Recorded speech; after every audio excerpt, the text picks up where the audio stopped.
नमस्ते प्रिय छात्र, कैसे हैं आप सब। कक्षा 6 विषय हिंदी, इकाई 6वीं सुबह। बहुत अच्छा ये पाठ है, बहुत अच्छी इकाई है ये। आप पढ़ेंगे और इस इकाई में से आपको प्रेरणा भी लेनी है। पोलियो की बीमारी से बच्चे विकलांग हो जाते हैं। बच्चों को इस बीमारी से बचाने के लिए पोलियो की दवा पिलाई जाती है। इस सच्ची घटना में पोलियो विकलांग बालिका रेशमा, विकलांग माने जो अपंग होते हैं, जिसके पैर में या हाथ में कोई तकलीफ होती है उसे हम विकलांग कहते हैं। तो ऐसी ही एक बालिका जिसका आप चित्र देख सकते हैं, रेशमा, अपनी सूझबूझ और साहस से काम लेती है। उसकी शारीरिक कमी उसके इरादों में कभी बाधा नहीं बनी। वह जिंदा दिली एवं परिश्रम से अपना जीवन कैसे जी रही है, इसका निरूपण इस घटना में किया है। सुबह सुबह रेशमा ने देखा कि घर के सभी लोग सफाई में व्यस्त हैं। कोई सामान झाड़ रहा है तो कोई मकड़ी के जाले उतार रहा है। रेशमा ने सोचा, जरूर आज कोई खास बात है। माँ, आज कोई खास बात है? सब इतनी सुबह उठकर घर की सफाई में जुटे हैं। रेशमा ने उत्सुकता से पूछा। हाँ बिटिया, रानी, त्योहार के दिन है, भूल गई क्या? पहले से ही साफ सफाई हो जाए तो अच्छी तरह त्योहार का आनंद ले पाएंगे। माँ ने प्यार से रेशमा के गाल को सहलाते हुए कहा। ओह, मैं तो एकदम भुलक्कड़ हो गई हूँ। पर माँ, आपने मुझे तो कोई काम सौंपा ही नहीं। मैं क्या करूँ? बताओ माँ। उसे भी कुछ काम करना था, भले ही उसके पैर में जान नहीं थी, वो विकलांग थी, पर उसे भी कुछ करना था। अपने घर के लिए अपनी माँ को मदद करनी थी। अच्छा चलो, पहले नहा धोकर तैयार हो जाओ, फिर बताऊंगी, बहुत से काम है। मैं भी आपकी मदद करना चाहती हूँ, माँ ने कहा।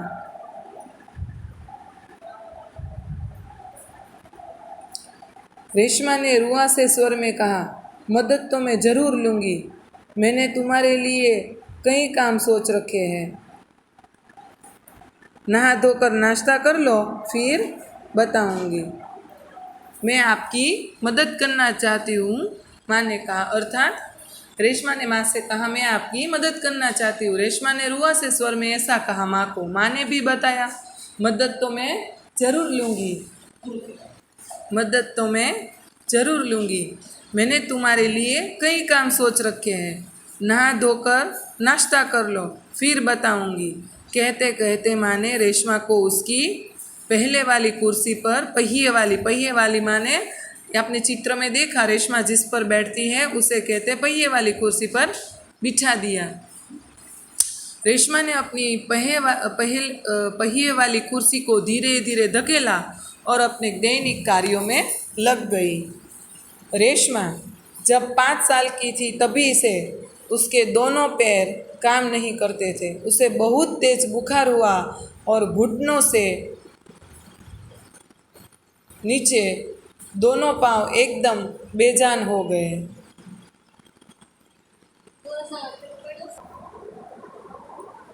नीचे दोनों पांव एकदम बेजान हो गए। बहुत इलाज करवाया पर रेशमा के पाँव में जान नहीं आई।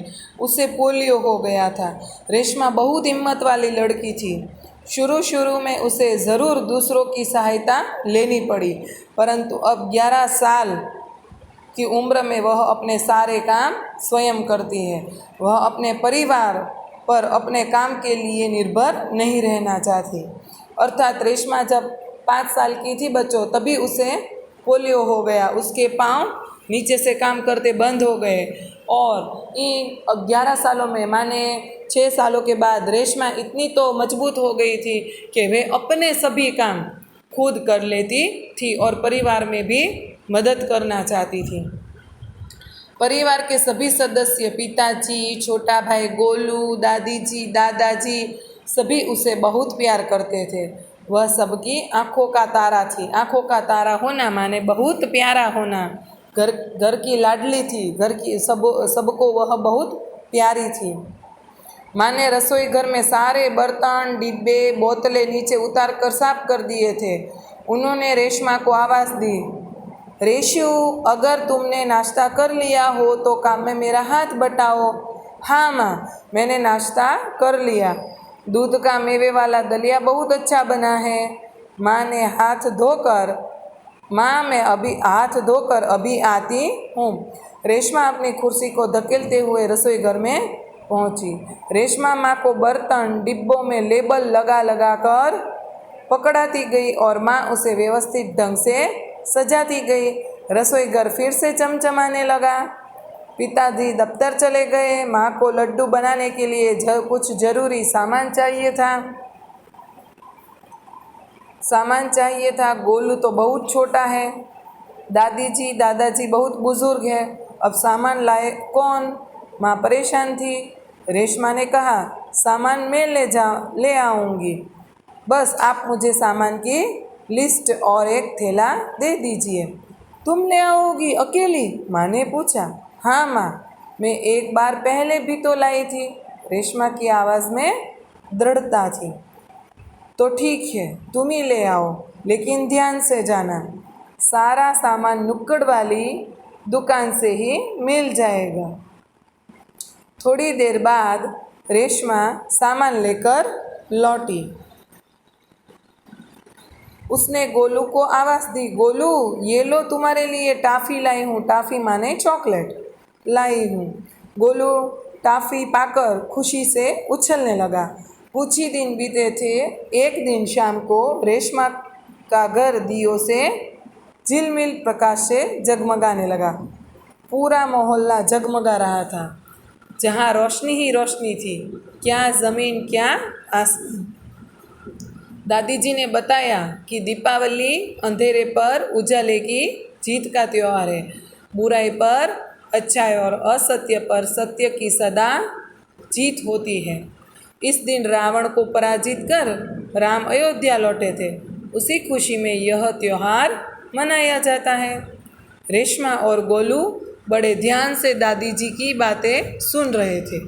कुछ देर बाद सबने मिलकर पूजा की और प्रसाद खाया।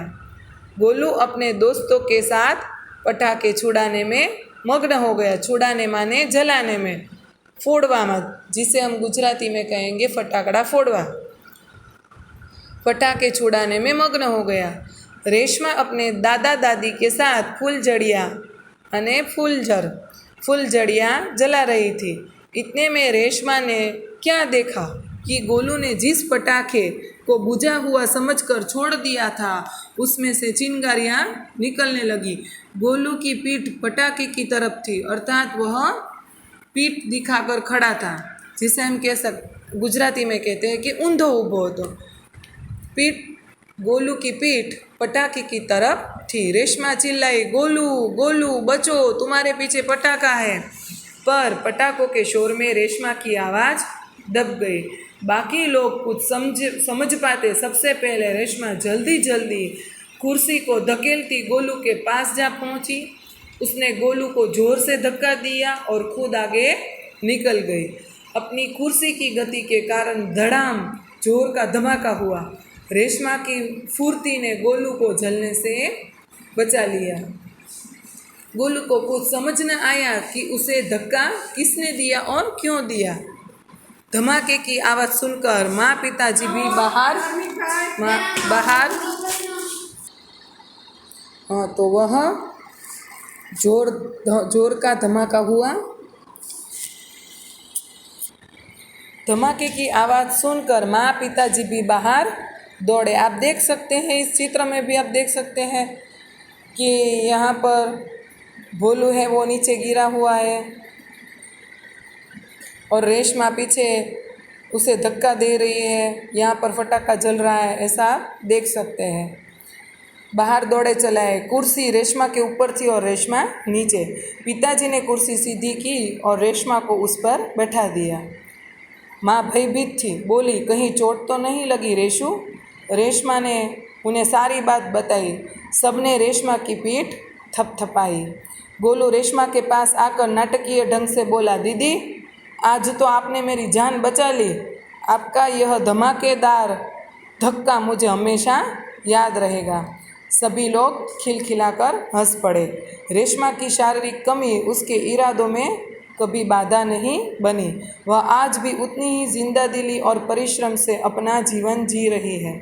उसकी हर सुबह नई सुबह होती है। वह हर सुबह अपने कामों में नए इरादे से जुट जाती है। तो बच्चों, ये इकाई आपको कैसी अच्छी लगी ना? आप भी शांति से घर पर इसे पढ़िएगा कि एक विकलांग लड़की है, वह किस प्रकार एक दूसरे की जान बचाती है, अपने भाई की जान बचाती है और कितनी हिम्मत से बचाती है। भले ही उसके पैरों में ताकत नहीं थी, पर उसकी जो मानसिक शक्ति थी वह उसे हमेशा मजबूत बनाती थी। और हर एक सुबह, जिस प्रकार इस इकाई का नाम है सुबह, हर एक सुबह उसके लिए एक नई सुबह होती थी और नई सुबह में वह नए इरादों से जुट जाती थी। तो रेशमा के जीवन से हमें भी सीख लेनी चाहिए कि भगवान ने हमें तो सभी अंग सही सलामत दिए हैं, तो हमें भी पूरी जिंदादिली से और अच्छे कार्य करते हुए हमें जीना चाहिए। बराबर है? आप घर पर ये इकाई पूरी पढ़ लीजिएगा, घर में रहिएगा, सुरक्षित रहिएगा। आगे के वीडियो में हम शब्दार्थ, अभ्यास और स्वाध्याय की चर्चा करेंगे। तब तक के लिए बाय बाय।